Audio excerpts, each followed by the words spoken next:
Welcome back to another episode of Trash Talk. I'm John Bernard. This is Nick. We are the K-Roos Bros, giving you the fight news from around the world. Nick, we've just had Canelo versus Crawford, but we also had UFC Noche. We'll be getting into that. It's kind of shown where combat sports is at the moment. Look, I don't want to get into a direct MMA versus boxing comparison just yet, but for me, I know we have a bias because we do cover MMA more, we cover the UFC more, but that was so much more entertaining. And Canelo Crawford, for me, I'm going to be honest. Didn't live up to the hype. I did not enjoy it. I know Canelo is one of the greatest, most generational fighters of all time. His 100%. Legacy is set in stone. But I didn't really know who Terence Bud Crawford was before his fight with Canelo. That's me being a casual. But he didn't seem like he was that much better. Everyone's going, he was levels above Canelo.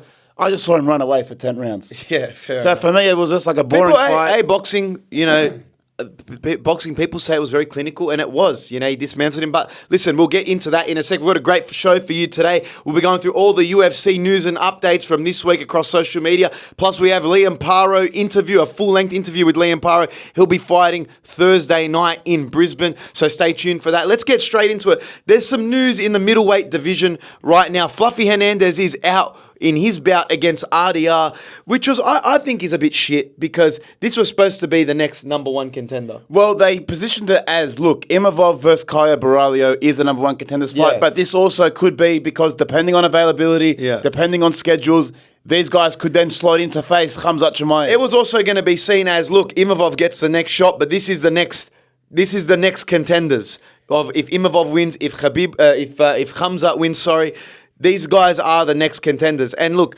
RDR has done a lot in the space of very little time. He has had almost, four fights in the space of 8 months? I think this will be his fourth fight within at least 10 months. Which is crazy. So he's putting a resume together of why he should be the next contender in the middleweight division. No one can seem to really figure him out. He's very lanky, very rangy, uses those knees. I like him personally as a fighter. He kind of has the DDP. I don't know what he's going to do, right? Fraud check, Bo Nickel. I don't want to throw out the R word, but he is very he's very retarded. Okay, regardless. I was keen on that fight. He is out. Brandon Allen is now in for UFC Vancouver. Again, I'm just going to stick with RDR in this one. I think because Brandon Allen, look, he's no world beater. He's ranked number 11. RDR seems to be very hot, very motivated. He knows if he wins this fight, he's probably going to be in that top contender territory.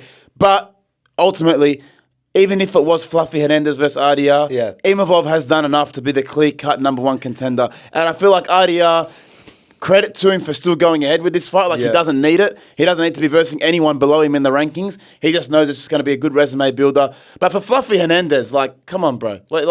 Legitimate injury. I feel like he's like, you know what? Imavov's clear number one. I don't need to lose to anybody. I need to risk my ranking. And it's Vancouver. It's a shit place. I don't want to go there if I don't have to. If it was a true number one contenders fight, I feel like he would have pushed through injury. I don't want to call bullshit on an injury. I don't want to be that guy. But if it was a higher stakes fight, if Imavov had lost or if Caio Borralho ended in a kind of split decision type thing, he probably would have fought in this bout. Well, Imavov took to X and pretty much said, I am next in line. Give me whoever, even if I have to go against Imavov. Making a joke, saying it should be, I am lined up to be the number one contender. So that joke, to give it more context, Chael Sonnen put out a tweet saying it's going to be Imanvov. So he spelt his name wrong. Yeah. Saying and then Imavov picked up on that and said, look, if he's Imanvov's I'm the got to number go one through contender, me. but he's got to go through me to get there. So it's nice to see Imavov's got a bit of humour. He's funny. He's a funny Frenchman. Yeah, very but Frenchman. Speaking of the next funny guy in the middleweight division who's gaining a little bit of momentum back, Paulo Costa. He was scheduled to face Shara the Bullet in Qatar. Shara pulls out of the fight. That's 100% off as well. It looks like, Paulo Costa went on and said, Shara's pulled out. They've given me another opponent. I won't tell you who it is, but they want to go 5 rounds. He said, new opponent, let's just do 3 rounds. Looks like it's going to be a 5-rounder. We don't know who it is just yet. But Paulo Costa has been hilarious. He was saying that, Shara's got one eye. I'm going to go in with the strategy. I'm going to poke his other eye out, get a point deducted, and then I fight a blind man. And it's an easy win. I thought Paulo Costa got offered RDR. That's what I thought the news was. No. So he's facing a new opponent in Qatar.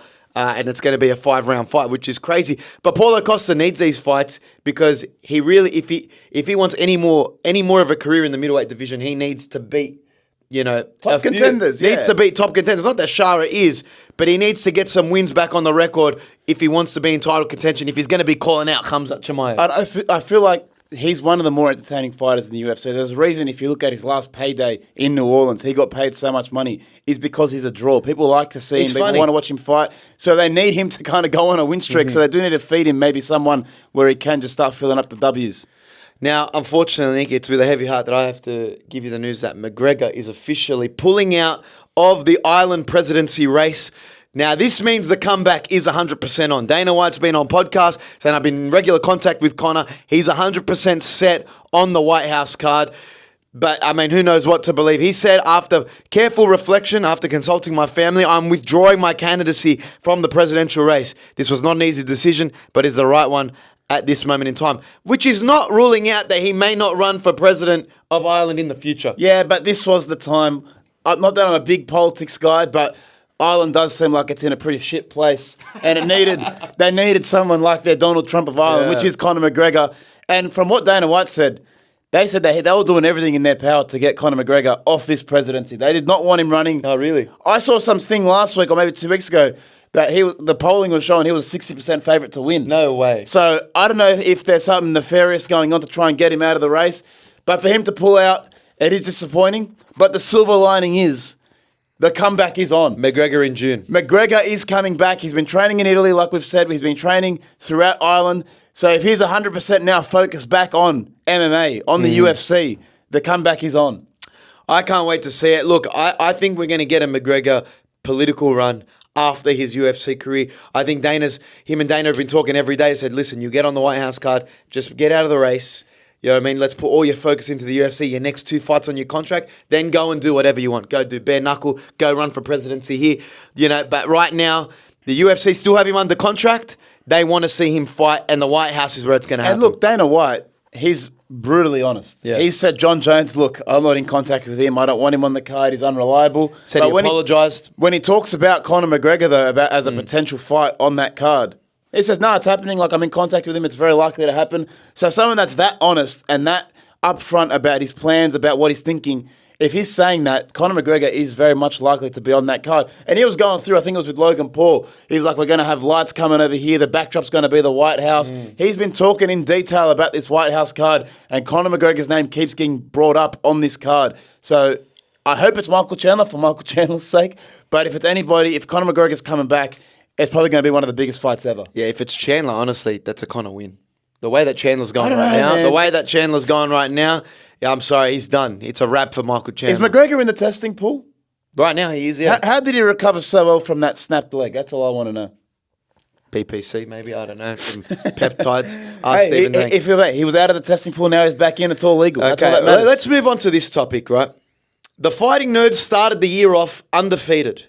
Right now, every single Fighting Nerd has been defeated. They have lost their undefeated record. Nick, have the Fighting Nerds been fraud checked?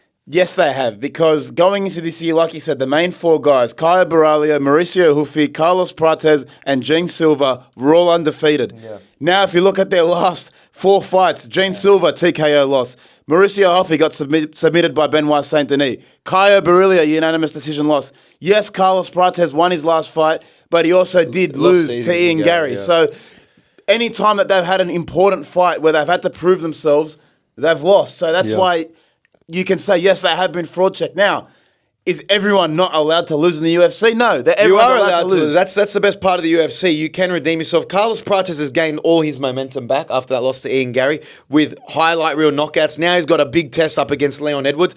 So it's not the worst thing for them, right? It honestly shows that they have some deficiencies in their game, like Gene Silva, not a disciplined fighter. If he was piecing up Diego Lopez. When it worked, he was looking good. You know what I mean? He just probably lost a bit of focus, was getting a bit reckless, throwing elbows, getting nice and tight. But look, what is next for each of these fighters? For Gene Silva, he has to fight someone a bit lower in the rankings in the featherweight division. That's what it's going to have to be. I feel like he could, depending on... Well, it's not going to be everyone saying he can beat Volk. He obviously... Yeah, he needs to fight a Mosvar Evloev. I feel like that's too high. I feel like that's too high for him. I feel like it's got to go lower. Maybe an Aljamain Sterling if Aljamain wants to do that. But even Aljamain, Aljamain's calling for a title shot. He's calling for a title shot. He's calling for a rematch with Mosvar. I think I even saw this morning he's going to go fight. Who's the other guy that was a psycho? Diego Lopez. I think he said he wanted to fight him. So like, there's fights there for Aljamain. Just fought Diego Lopez.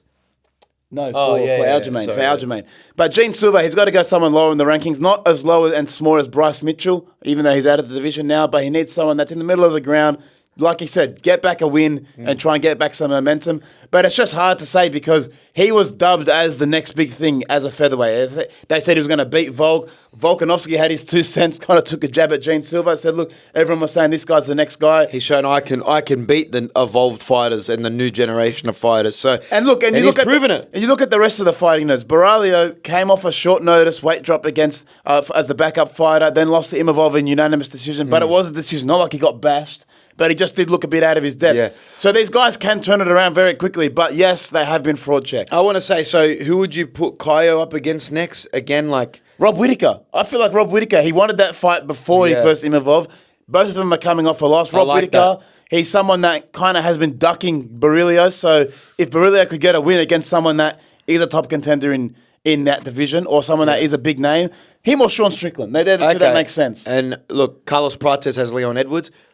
Mauricio Huffy obviously showed that he doesn't have the wrestling ability. Yeah, you know what I mean? If you see, he's always looking for that highlight reel, spinning back kick, knockout. He's got great striking, but I mean, Benoit Saint Denis wasn't a favorite going into this fight and really showed that he can wrestle Huffy to the ground. Yeah, and I had feel a like- lot of control time. So in saying that, who would you put Huffy up against next in the lightweight division? He's going to have to go up against an unranked fighter because he went up against a ranked fighter in BSD and got found out. So he's obviously not at that level yet. So he's going to have to go against an unranked fighter. He's gone from calling out Ilia Topuria. That's what I mean. So now having to fight an What unranked about fighter. like a Michael Chandler?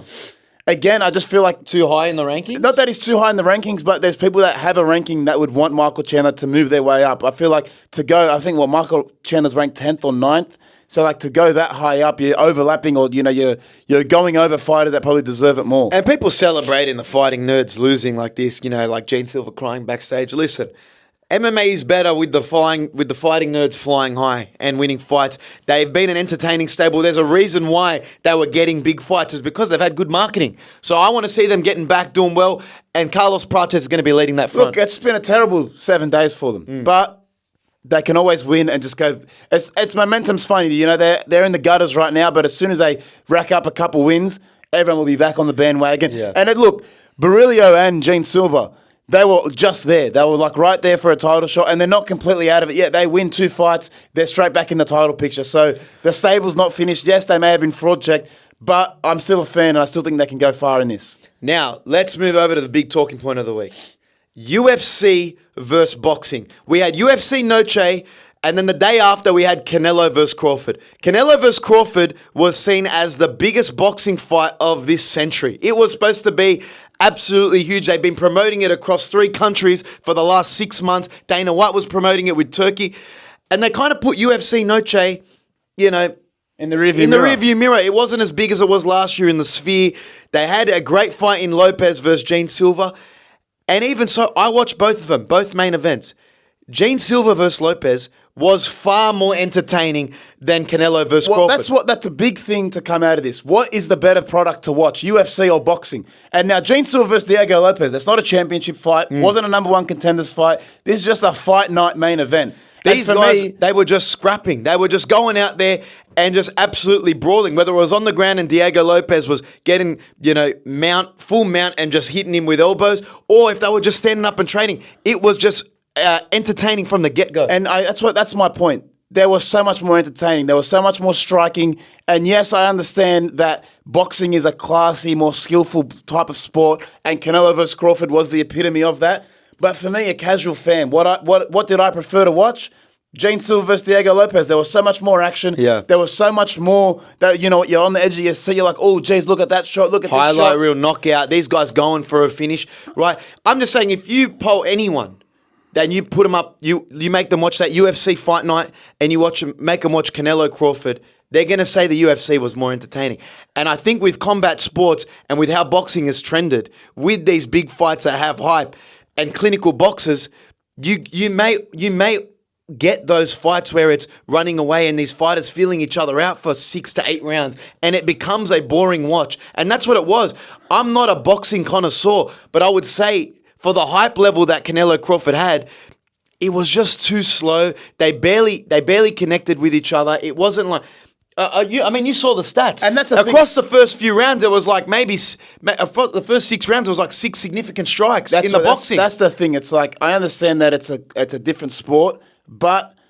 And there's UFC fights that are boring. Yeah. Like, people had thumbs up. But I'm saying CDP more was often boring. than not, the UFC has far more entertaining fights than boxing. And that's why I feel like there's been a culture shift that UFC is taking over boxing as the more popular combat sport. And it's because there's more action. And someone like Crawford and Canelo, who are supposed to be the top best level of their sport, they're supposed to be pound for pound best in their sport.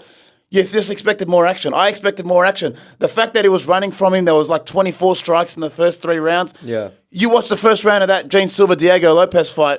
It was one of the best ones ever. There was fireworks. Diego Lopez was dominating. I think he got a 10-8 round. Like, it was awesome. They came out of the gates firing. And that's what you got to expect from these other sports. And if boxing doesn't have that, UFC's just going to keep bashing it. And I feel like you only really get that from boxing in the heavyweight fights, where these guys got knockout power and they're looking for the knockouts. You know, where you're Joseph Parkers, your Tyson Furies, your Anthony Joshua's, right? But when you're looking at welterweights, lightweights, you know, maybe even cruiserweights sometimes, these fights just don't live up to the hype. And I know boxing is an art, it's a chess, but if you're talking to the casual fan and you're putting it on Netflix and you hype this fight up to be what it is, and it doesn't match up to the entertainment you get from the UFC, you're going to get more fans and more casual fans going, UFC is just a better product. And now, talking about UFC versus boxing, Ilia Topuria and Terence Crawford were going at each other prior to their fight last week. Ilia Topuria was saying, I could knock him out. He's sharing photos of him with Terence Crawford, obviously sizing him up. Then Terence Crawford comes out to Ilia Topuria's walkout music. He says he has no idea. He doesn't know what Ilia's song is. It's just a coincidence. He doesn't really know who Ilia Topuria is. Then he doubled down, and when we're talking about comparisons between Conor McGregor and Ilia Topuria, Terence Crawford said? He said he's nowhere near the level of Conor McGregor. He said Ilia Topuria and Conor McGregor shouldn't be brought up in the same sentence. And then in saying that, Ilia goes back at Terence Crawford, says, when you saw me at the UFC, it was, hey, big fan, good luck in your fight. So you obviously know who I am, and now you're saying something different. You know what? If we go head-to-head in a boxing match, I would beat you, and then also I would leave some time for Canelo as well. But he said, look, it'll be pound for pound number 1 in MMA versus number 1 pound for pound in boxing. Let's make it happen. Ilia Topuria says, hey, Dana White's got no problem if I want to reach out and do my boxing endeavors. So I feel like they are kind of building towards this fight. For me, Ilia Topuria is a genius. Because he's playing the bad guy in this. He knows that there is money in a UFC versus boxing matchup. You know, it happened with Conor versus Floyd Mayweather. You saw the pay-per-view buys for that $100 million fight. Ilia Topuria now, say whatever you want about him, he's the Conor McGregor of the UFC right now. Even if you don't think he's there in terms of star power, he is close to pound for pound number 1. And if you bill a fight on Netflix, promoted by Dana White in Turkey, of UFC versus the best in boxing, Ilia Topuria versus Terence Crawford, that fight will sell. Everyone, you'll get the UFC fan base versus the boxing fan base, the power of Ilia Topuria versus the clinicalness of Terence Crawford. People will watch that, and it's huge. And Ilia Topuria is laying the groundwork for that. I personally want to see it. It's just whether or not they're going to make it happen. And look, you couldn't name who you want to see Terence Crawford face next. People are calling for Bivol. People are calling for, maybe a Jake Paul just for a numbers perspective. But why not throw him up against a very popular Ilia Topuria? I say make it happen. Okay, I want to ask you a genuine question. Yeah. Because Terence Crawford was in Vegas during International Fight Week. Yeah. Did he know that was Ilia Topuria's walkout song?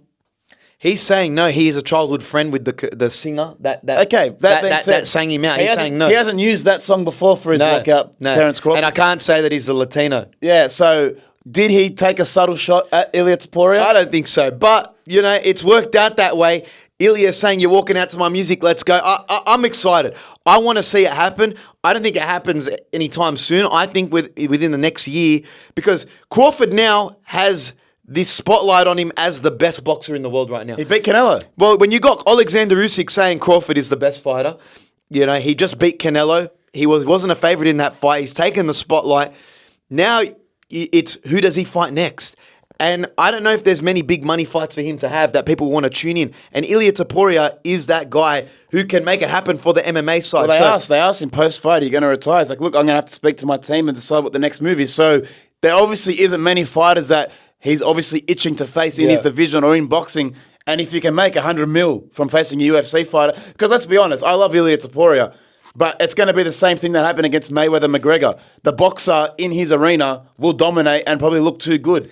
And I feel like, yes, Ilia Topuria is a puncher's chance, but that's all that he'll be. So if you're Terence Crawford, it's easy money. Just take the fight, embarrass MMA again, and show why boxing is a more clinical sport. Now, I want to shine a light on this because this is probably the state of boxing at the moment, right?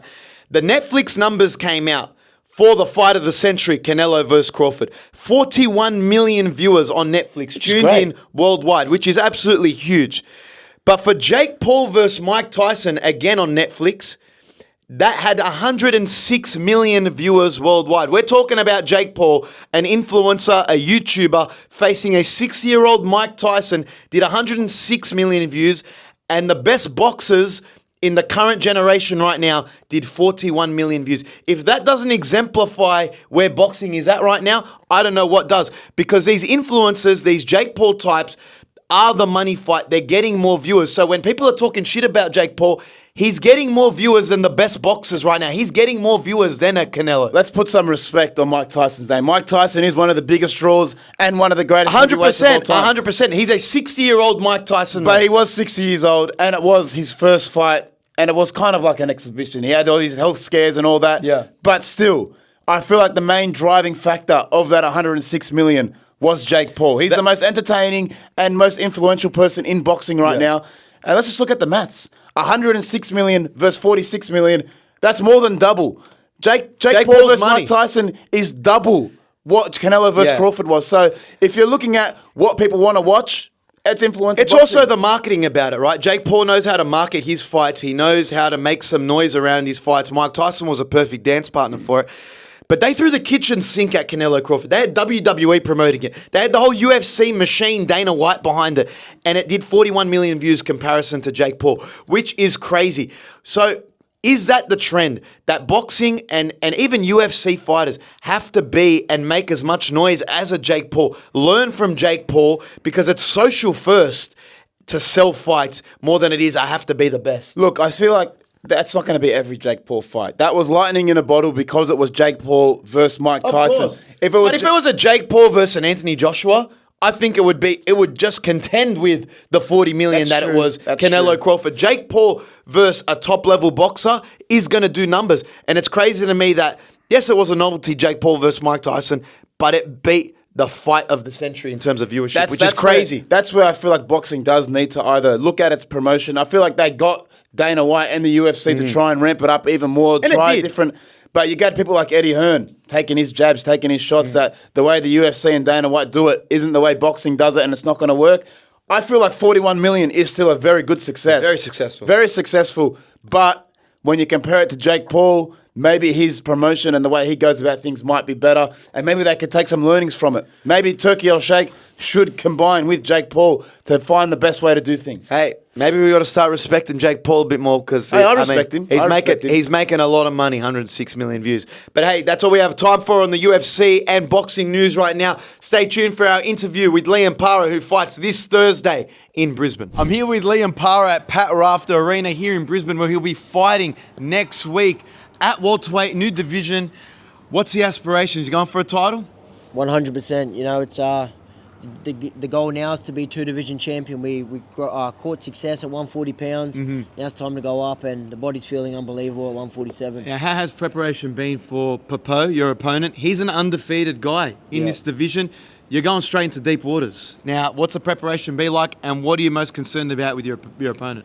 Look, preparation's been unbelievable. You know, we've had another good camp. We always put in 110%. Anyone that's coming to the gym with us know how hard we work. So, nothing different. We know what's on the table now. You know, we're both gunning for that one seat at the title. So, look, we've got an undefeated opponent, 31 outings, undefeated yet. So, he's obviously doing something right. We've watched him. He's crafty, he's slippery, but I feel like we've got the artillery and the tools to get it done. Now, I want to ask you that No Limit Boys, Georgie Rose, they're calling you the best kept secret in Australia. That, you know, the casual boxing fan in Australia might not know who you are. If you had to introduce yourself to the Aussie fans, who is Liam Paro and why should we be watching you? Well, Liam Paro is an exciting, clinical fighter. You know, up from North Queensland, come from the bush, you know, a bit different, built different, and built tougher, I believe, in a way, and I keep proving that to everyone, not just in the world, but now I've got the opportunity back here in Australia and on the mainstream media. So, look, exciting fighter is what I'd like to call myself. 100%. You've won the IBF title at lightweight. Again, people wrote you off. They didn't think you could go to Puerto Rico and win against Mateus, right? Why does everyone think that you're this underdog type? Why do people doubt you? Look, I don't know. I think it's just plain and simple that I haven't had the mainstream media back, and we've done it the hard way, been road warriors this whole time, and now shout out to No Limit, like you said. Now they're giving me the opportunity to become a household name here, and that means the most to me. I'm a proud Aussie, and I want to win fights and have big fights in front of my people. You know, I've done it abroad, done it in the Lions Den in Puerto Rico when no one counted us in. So, yeah, look, it's exciting to be able to do it back here on home soil now. Now, you're going to be in Brisbane, home soil. You're expecting everyone to be there, getting behind you. I mean, what's the preparation been like knowing you're going to be fighting in your home crowd? Look, it doesn't change for us. You know, I'd fight someone in their backyard. It doesn't matter. But it's more special to have my people here now. You know, to be able to put on the shows for my fellow Aussies and stuff like that. So, yeah, just for me, it's still the same in the gym. We still put 110% in. It's just, yeah, we know what's on the table. It's a big reward if when I get past Popo. Would you say you're in your prime of your career right now? You know, you're even learning from a loss, and do you want to see that rematch happen with Hitchens down the line? Most definitely. You know, it's not a loss, it's a lesson. I learned a lot about myself in that fight. It was a close fight. It is what it is. Unfortunately, a bad night in the office is very visual for us. We can't go right or wrong the next week. So I had to sit there, I had to stew on it for a little bit. But yeah, just if anything, it just made me more motivated. Relit that fire in the belly, and now I've got this opportunity to capture a world title again at another division. So now, I know you're not looking ahead of your opponent, but does any matchups excite you in this division? I mean, you become a champion in this division. There's a lot of big names on the table. We're talking, you know, the Pacquiaos. Yeah. You're talking the Garcias, Rolly Romeros. Does anyone catch your eye in this division that you would like to match up against? Anyone with a belt and anyone with that name. You know, that's what it's about. It's about testing yourself, and that's royalty in boxing. Manny Pacquiao is my favourite fighter of all time. So to even be in the same conversation as him these days is a pinch myself moment, but just shows the hard work's paying off. And yeah, look, I've got a task ahead of me in Popo, a tough one. So I've got to piece this puzzle together. But like you said, man, there's some absolutely big names to face off the list, exactly right, and hopefully face in the near future. Now, someone that's gone over and beat big names like yourself, George Kambosos. Now, I don't know if he wants to fight again in Australia. He's last fought in New York. Could you see you two ever crossing paths here in Australia as a big super fight? Look, if it made sense, I think why not? If it makes money, it makes sense. But look, I've gone up to welterweight now. He's only just come up to the division I was just in, and we've seen how it went. You know, I wish him all the best. You know, I always want Aussies to go well, but there was a bit of back and forth banter. We were in the same division at one stage for a little bit there. So, you know, we're fighters, and can only be one king of each division. So, look, it is what it is. I wish him all the best in whatever he's doing, but for now, my sight's set on Popo and capturing another world title. Okay, now, I want to get your thoughts on this. How did you feel you did on commentary on the Nikita Tszyu fight? How did it feel being in the commentator's booth? Man, it's hard. Even here, I'm from North Queensland, so my filler words usually are swear words. Okay, so, you got a professional at all. Yeah, exactly. So it's a bit hard. I get a few stutters in there, but look, it's new to me, so I enjoy it. I love new things, love testing myself, and keeps me sharp between the ears, I guess. Okay. Now, you got Canelo Crawford happening this week. Now, I don't know if you watch a bit of UFC, but there's been some talk online of who is the best boxer in the UFC. Do you like anyone in the UFC that can throw hands? Oh, man. I think you'd have to look, like, you can't look past John Jones. He's not bad. He's a good fighter. He's got some good hands, yeah. Anderson Silva was good. He did have a boxing fight, but, look, I don't know, yeah. I just pretty much stick to boxing. Yeah. Unless Volks or someone's fighting. Okay, Other than fair that, enough. yeah, it's pretty much boxing. Now, Ilia Topuria is someone that's called out Terence Crawford, but he's got some great hands as well. Yeah. Do you think there's too much of a skill gap between boxers and MMA fighters? Like, would Terence Crawford just piece him up? Oh, 100%. I think so. It's two different sports, you know. I respect each sport, but they're two totally different ones. It's like league and union. Okay. Or league and AFL, I believe. It's totally different. So MMA guys got no business being in the boxing ring, really. Look, there's MMA guys that can transition, but the footwork, everything's just a lot different. You know, they're good in their respectful sports, and we're good in our respectful sports. And how do you see Terence Crawford versus Canelo going this weekend? There's been some predictions online. Everyone's leaning to the favourite Canelo, but no one's counting out Crawford. Who do you got? Look, I've been on the fence right up. Been 50-50, but closer to. Just with some things I've seen, it's I'm leaning a little bit towards Canelo, but you can't count Crawford out. I just think there's weight divisions for a reason. Canelo's battle tested there at super middle, and if Crawford was to win though, it's going to be a boring fight. That's how I see the only way he's going to win. But I feel like he's got too much pride. He's going to sit and fight, and I do believe that's going to be his undoing. Okay, well, hey, Liam Paro, Aussies will definitely be getting behind you. We've got another Aussie superstar on our hands. We can't wait to see you in action. Make sure you catch it here on KO here at Pat Rafter Arena in Brisbane. Can't wait to see it.